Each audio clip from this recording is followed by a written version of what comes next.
Well, good afternoon to you all, distinguished ambassadors present, panelists, and the rest of the audience. I believe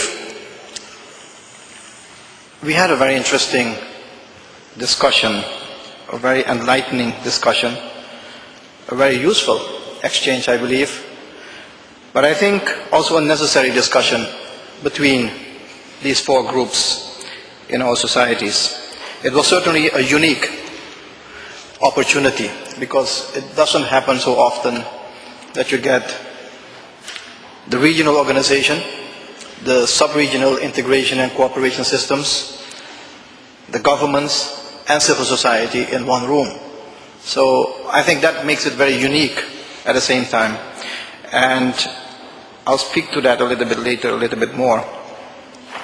What we observe and what we have heard today in these several presentations is that there are several phenomena in our societies, political, socially, economically, and sometimes even legal matters which create these differences in societies, which then create tension, conflict in our communities, which can disturb domestic peace and stability, but also sometimes can even affect in a negative way the sub-regional security and stability. And we have seen that in the past couple of years, certainly in this hemisphere. I think from what we have heard is that we have to recognize from the different presentations, and that's why it was useful to have different sub-regional entities here, is we had different experiences. We hear different initiatives and projections and perspectives. And I think we have to keep that in mind and follow up in whatever we do, is that the diversity which we have in the hemisphere and the different challenges which the different regions, sub-regions are facing, that we cannot have a model or an approach of one size fits all, because every region has its own specific source of the conflict or tension or difficulty or differences, and we need to address that very specifically.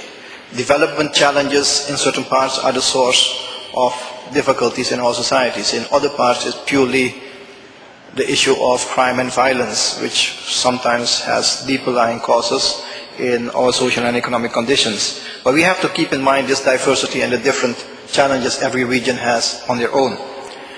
But ultimately, whatever the situation is, ultimately we all, and that is the governments, the civil society, the regional organizations, the sub-regional entities, aim at the same.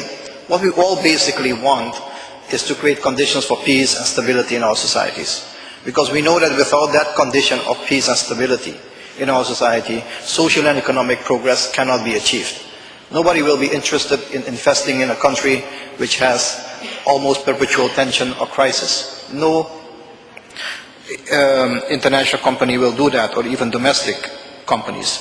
So what we want to achieve is the most conducive conditions for peace and stability, and in trying to create this environment of peace and stability, recognizing the inherent potential for conflict, which almost seems to be sometimes natural, but it doesn't need to translate into a negative situation. In creating this environment of peace and stability, I don't think it is only the responsibility of elected officials or executive authorities. This whole notion of creating peace and stability is a responsibility for all in society. It's a collective responsibility, it's a shared responsibility. And I think from that perspective, we need to approach this, that everybody has a contribution to make to creating this environment of peace and stability. And if we believe in that, that it's our collective shared responsibility, we need to start fostering partnerships in society.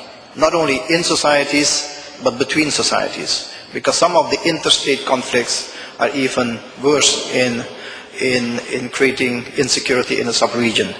So by creating partnerships, you're creating also ownership, you're creating buy-in. Because no solution which is going to be imposed is going to be effective, ultimately. It is going to even be counterproductive.